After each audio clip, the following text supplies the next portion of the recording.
Nobody deserves that. Not even Charlie Kirk. Who are you, as a white man, to condemn and call minorities bad people for celebrating the deaths of their oppressors? Oh, the kids are not all right. At least not over on TikTok.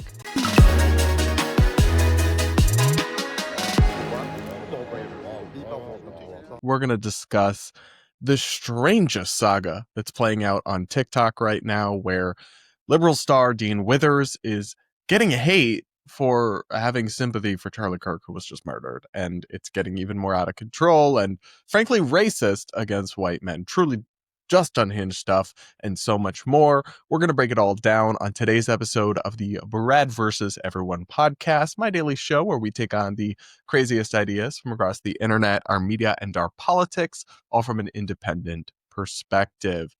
Guys, up first, like I mentioned, we got to talk about Dean Withers. You guys know he's a left-wing TikTok star. Millions of followers across the platforms, hundreds of thousands of people tuning into him every single day for political analysis. Honestly, he kind of reminds me as a left-wing Charlie Kirk in many ways. So he is a debate bro. He is somebody who gives his opinions for a living.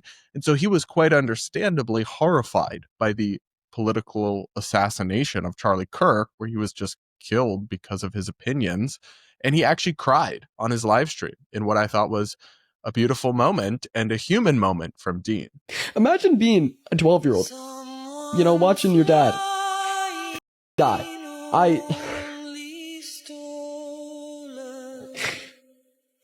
Nobody deserves that. Not even Charlie Kirk. But he's been attacked because of this by all his left-wing, identity-obsessed, woke fans and other creators for how dare you show empathy to an oppressor? What a terrible white man. It's actually depressing. Genuinely depressing and diabolical what's been going on. So I want you guys to see, this is a hostage video, basically, that the Dean had to put out a video. He got so much backlash. He had to put out a video defending the fact that he got sad and cried when a man was murdered in truly gruesome fashion for his own just political views. So being upset by terrorism is something that so offended so many of the lefties on TikTok that comprise Dean's base that he had to defend himself. Listen to this. In the last 24 hours or so, I've received a lot of public scrutiny and backlash in response to the fact that yesterday, after Charlie Kirk died, I cried, and then the video of me crying was blasted all over the internet. So first and foremost, I am distraught because of what happened to Kirk. I think that gun violence is always wrong, and I also think that violence leads to more violence. I'm not good with gore, and seeing those things happen to somebody that I've personally interacted with in real life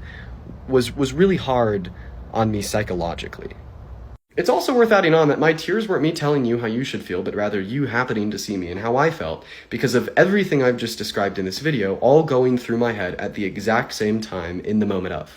And now, guys, Dean has been doing TikTok live struggle sessions. That's really the only word for these, where he is talking to and being educated by Black women creators about how harmful it is for him as a white man to have sympathy for oppressors and all this other nonsense.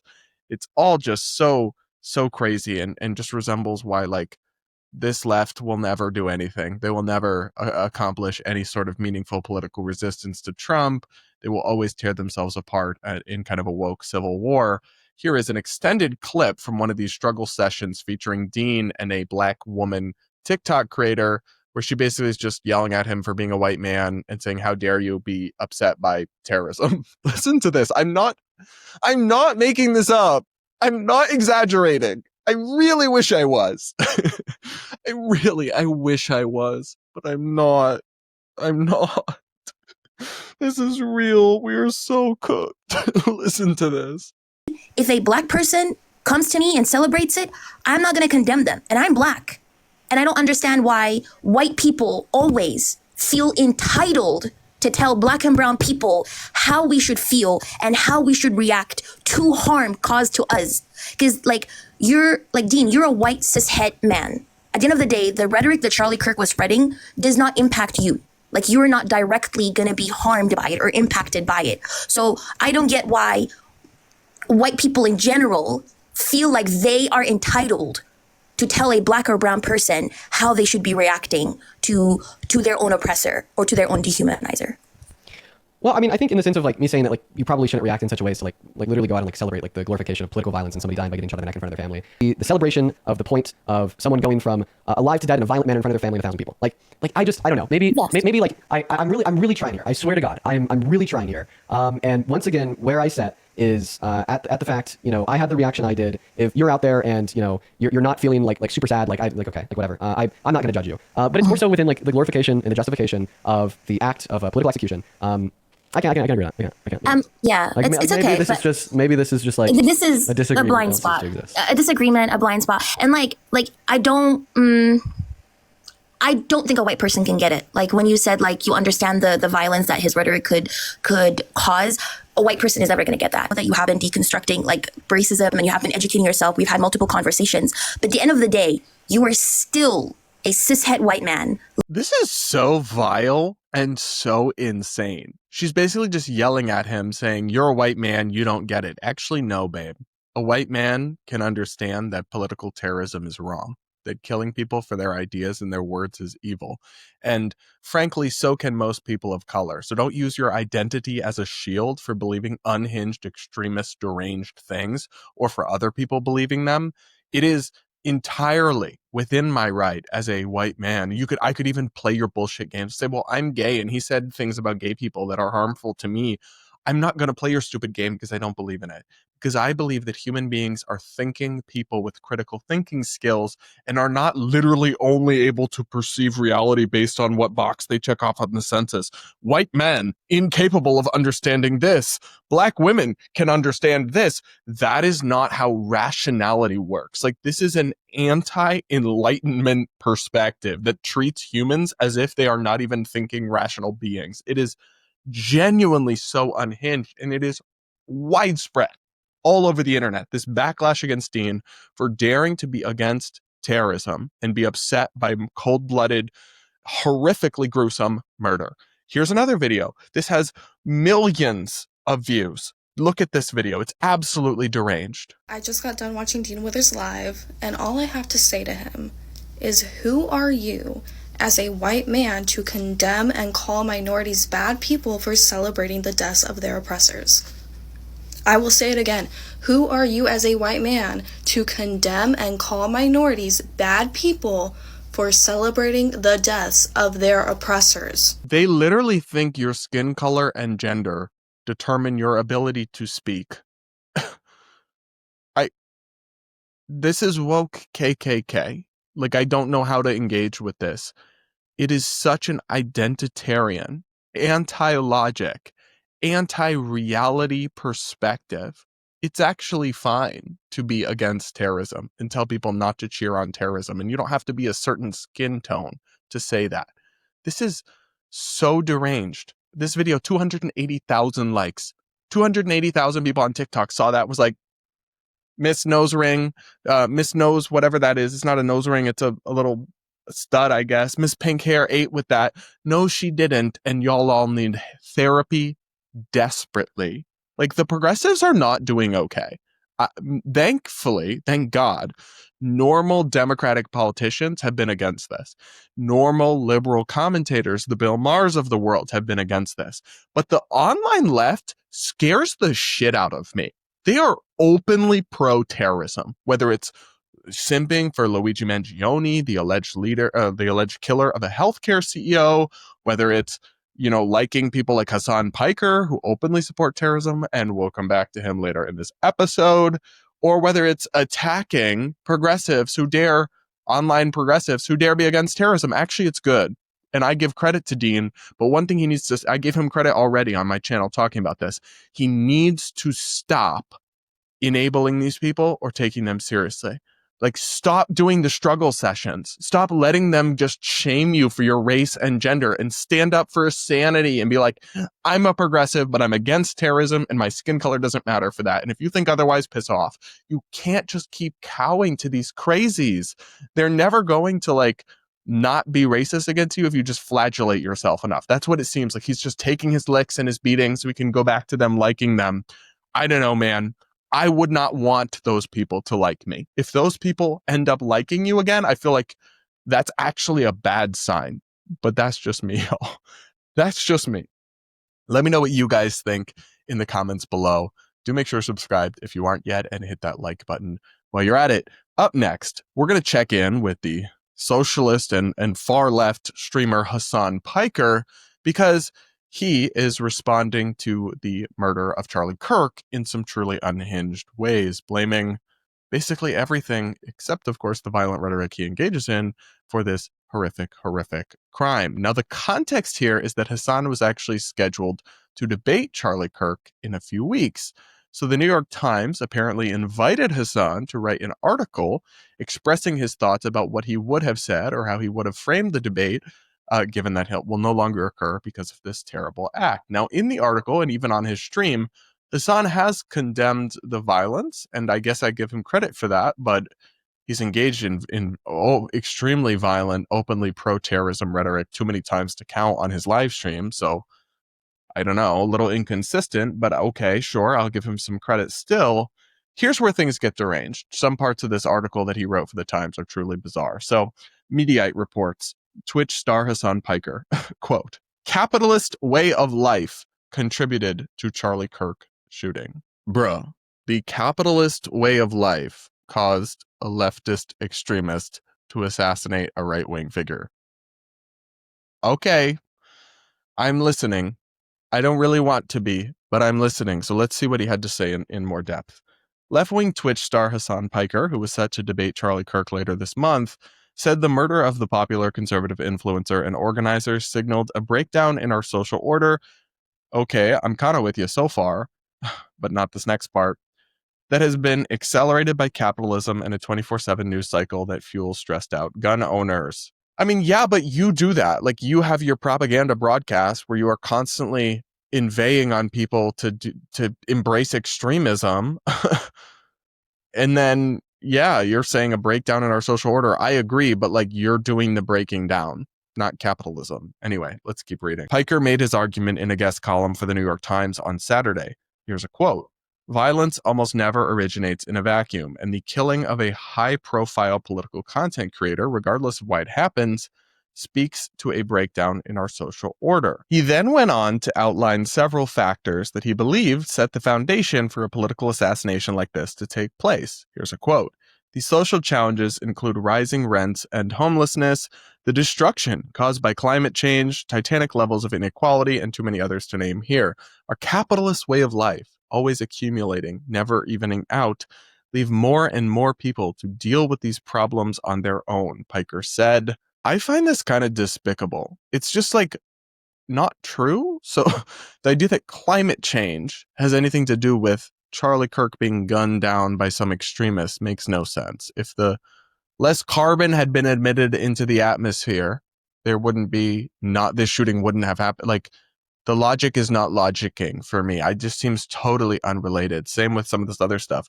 Rising rents. Do we have evidence that this guy was struggling to afford rent and blamed Charlie Kirk? Like, I don't get what the suggestion is here. And it's also hilarious because the idea that rising rents are because of capitalism is totally wrong. It's because of anti-capitalism, right? We have heavily restricted the supply of housing in major urban areas through the government and zoning and regulations and burdensome all laws and rules and costs that prohibit or make it kind of prohibitively costly to build more housing. And when you have constrained supply, but a lot of demand, prices go up. That's not capitalism. That's like broken government regulation of markets. It's not free market capitalism. And regardless, it just has nothing to do with this shooting. And what makes all this more insane, I just find it gross to like connect this act of political terror to your random pet projects. It feels like you're exploiting his death to push your unrelated agenda. I find that like icky and gross personally, but that's just me. But here's what makes it even crazier. Listen to this. Earlier, Piker acknowledged that Kirk was a victim of the, quote, rising tide of political violence, but his New York Times column does not mention the words liberal, left, or leftist, and does not argue that Kirk was targeted for his conservative views. Bruh.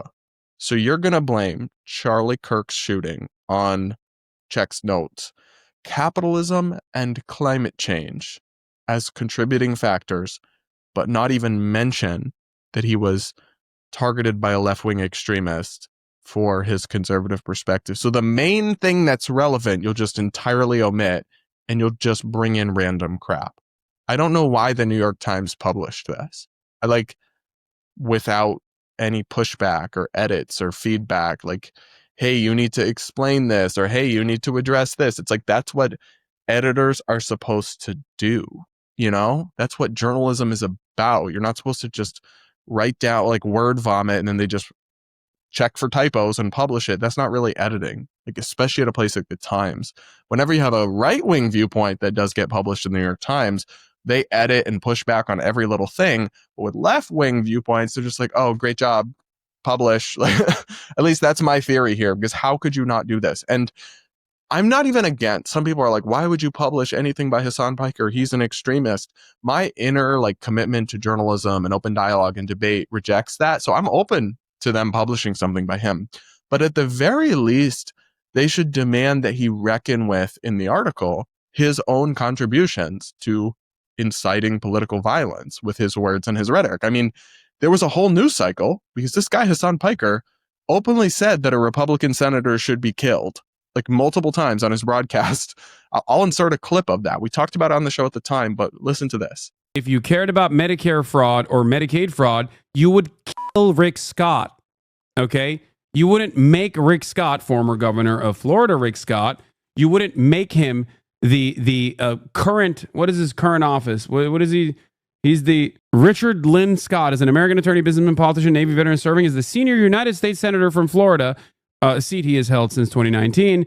And also, I believe this past election cycle, he was literally the f***ing head of the, what was it, like the Senate committee or something, like the Republican fundraising initiatives. The reason why I'm saying if you cared about Medicare or Medicaid fraud, you would kill Rick Scott is because, and not make him a prominent part of the Republican Party, is because he, to this day, is still also known as committing the largest Medicare fraud in U.S. history. So you're telling me you published this article by this guy and allowed him to argue that climate change and capitalism contributed to Charlie Kirk's shooting, and didn't even ask him to reckon with the fact that he's literally said that Republicans deserve to be murdered.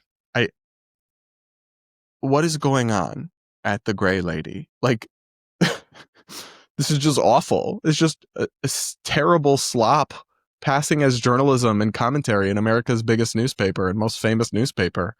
I don't know, man. I find it absolutely bizarre and strange, but I don't know. I appreciate that Piker has not, unlike many left-wing content creators, openly supported the violence, but in many other cases he has. Like, he's literally just praised terrorism many times.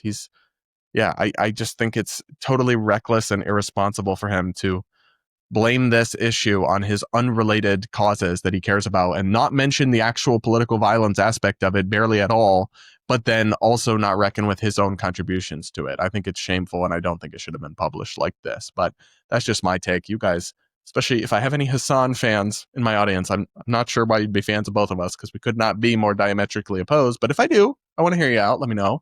Do you defend this? Do you support this? Do let me know in the comments. And make sure to subscribe if you aren't yet.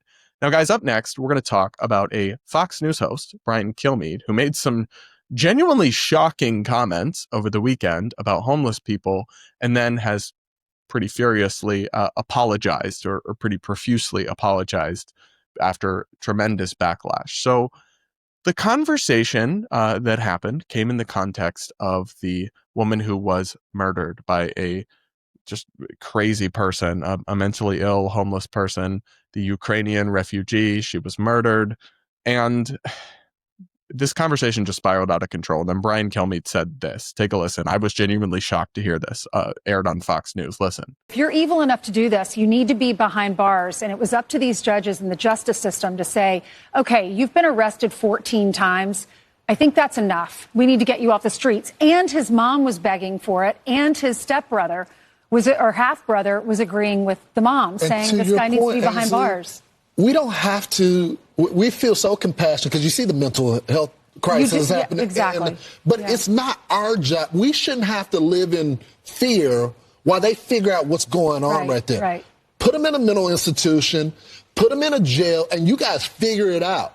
But people having to duck and dive on the trains and the buses, walking through the street, this is one case, but this is happening all across the country, and it's not a money issue. They have given billions of dollars to mental health and the homeless population. A lot of them don't want to take the programs. A lot of them don't want to get the help that is necessary. You can't give them a choice. Either you take the resources that we're going to give you, or you decide that you're going to be locked up in jail. That's the way it has to be now. Or involuntary lethal injection or something. Just kill them. Yeah, Brian, why did it have to get to this point? Right. I would say this. We're not voting for the right people. So I was genuinely kind of stunned when I saw this clip circulating. Like, did he really say that? Now, people shared a 20-second clip of it, but I embedded the full context. And I went and found the full context because sometimes these clips are taken out of context. And I'm like, yeah, that full context doesn't make it that much better. Now, they were talking about dangerous, mentally ill, homeless people who have been arrested multiple times, like the man who killed the Ukrainian refugee, and how they need to be off the streets. And honestly, I was with him for most of that segment until Brian Kilmeade started talking. Lawrence Jones, I think the other woman's name is Ainsley Einhart. They were, agreed. If you have a dangerous person with clear mental illness who refuses treatment, cannot just leave them on the streets. They got to be locked up.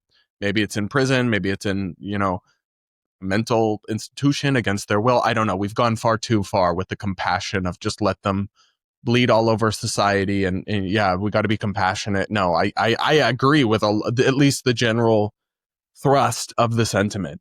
But kill them? Lethal injection? What? That is so insane. These people are people that need help, right? They need care. And regardless, I mean, you can just confine them. That just feels like gratuitous. It just sounds like you don't value their lives. You don't value human life. It's not necessary to protect people that they get lethal injections when you could treat them or incarcerate them if they are a danger. And it's just so shocking and so callous. And it wasn't even he didn't even misspeak. He's like, lethal injections, just kill them. Like, what? Wow. I find that an abhorrent thing to say that does not represent compassion or values of human dignity and respect that I believe in personally. Now, I wanted to add also that it seems inconsistent because Brian Kilmeade is a Roman Catholic. So the left-wing journalist Zaid Jilani posted here, Brian Kilmeade proclaims to be a Roman Catholic. The church not only doesn't believe in the death penalty, it certainly does not believe in murdering mentally disabled homeless people. Kilmeade needs to spend a long time in confession. I agree. Like, I really think what he said is horrible. And I can understand the emotion. And we talk about this a lot on the show, like not letting your emotions overcome you and push you into radicalism and extremism. I can understand the fury at this young woman being murdered by somebody who should not have been on the streets. But to let that drive you to hate and supporting violence is a huge mistake. Now, Kilmeade has apologized. Take a listen to that. In the morning, we were discussing the murder of Irina Zaruska in Charlotte, North Carolina, and how to stop these kinds of attacks by homeless, mentally ill assailants, including institutionalizing or jailing such people so they cannot attack again. Now, during that discussion, I wrongly said they should get lethal injections. I apologize for that extremely callous remark. I'm obviously aware that not all mentally ill homeless people act as the perpetrator did in North Carolina, and that so many homeless people deserve our empathy and compassion. So look, I'm glad he owned up. I'm glad he apologized. But it's still kind of a crazy thing to say. And I understand why it went so viral and why people got so upset about it. What do you guys think? Let me know in the comments. Make sure you're subscribed, yada, yada, yada. One final thing I want to cover today. We're going to check in with our fave, my queen, Jasmine Crockett, the left-wing Democratic media star, and for now at least, probably won't be for long, member of Congress, she's hit an unhinged new low, now calling immigration enforcement akin to slave patrols. Yes, slave patrols, as in the bands that would go around and capture runaway slaves and return them to their owners. Listen to this clip. It's typical Jasmine. It almost feels like, I've seen the memes about the purge and all these things. But as somebody who understands history, when I see ICE, I see slave patrols. Now, I never lived through the slave patrol period, but if you know the history of policing in this country, then you understand that they were born out of slave patrols. And now with the Supreme Court saying this, it's almost like you can just go grab them up. That is what they're saying. And that is a problem. We all should have a problem with that. But when you don't want to teach American history that includes Black history, then you lose out on the benefit of understanding that we have been down this road before and it was not good and we fixed it once. And it is a shame that we are relitigating this and we are going to have to fix it again. Well, I'm glad we're taking the temperature down. I'm glad our rhetoric after the horrific political terrorism against Charlie Kirk, I'm glad we're all coming together to stop the hyperbole. Oh, wait. Jasmine Crockett, she can't help herself. She's just got to fix her mouth to say the most deranged stuff. I've been very critical of some of Trump's immigration policies. I think he's gone too far with the crackdown. I think he's violated civil liberties. I think deporting people to El Salvador and that just crazy hellscape, CDOT, all that I've been very critical of. Immigration enforcement officials are not akin to slave patrols, Jasmine Crockett. And you are, even if you don't directly support it, that is contributing to an environment where those people will be harmed or their families, or they may be targeted. And it's just reckless and irresponsible in our current moment to continue with this kind of rhetoric.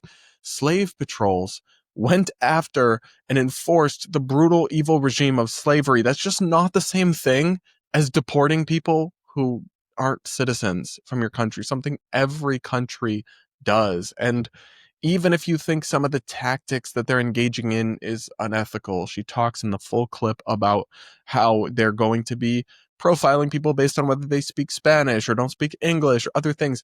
Still, you don't have to constantly make the most hyperbolic and most absurd comparisons like to slave patrols. And then they push this claim a lot that the whole origins of policing in America is slave patrols. That is a very dubious historical claim. It might be true in some Southern contexts, but obviously America was always going to have policing because basically every human society does.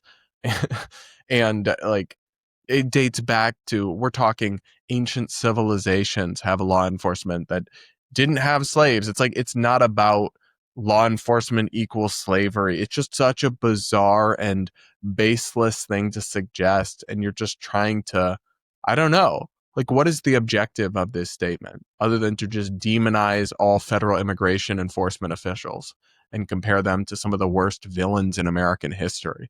Now, again, like, I have serious concerns about a lot of what they're doing, but this is just not the way. And it just discredits the legitimate critiques you could make when you engage in this kind of hyperbole. And then one of the things I've been uncomfortable with is I'm uncomfortable with the ICE officers wearing masks and not showing their faces and not really wearing uniforms and other things. At the same time, though, when you are engaging in this kind of rhetoric against them and then they're getting threats and they're feeling unsafe, I understand why they don't want to show their face and why they feel so uncomfortable and they feel like they can't. Like, it's all just created this vicious, dysfunctional discourse over this issue and frankly many others. And I know she's like a rising star to some of my progressive political commentator friends, but I think Jasmine Crockett is really a contributor to everything that's wrong with modern American politics. That's my take. You guys let me know what you think in the comments below. Make sure to subscribe if you aren't yet. Hit that like button while you are at it.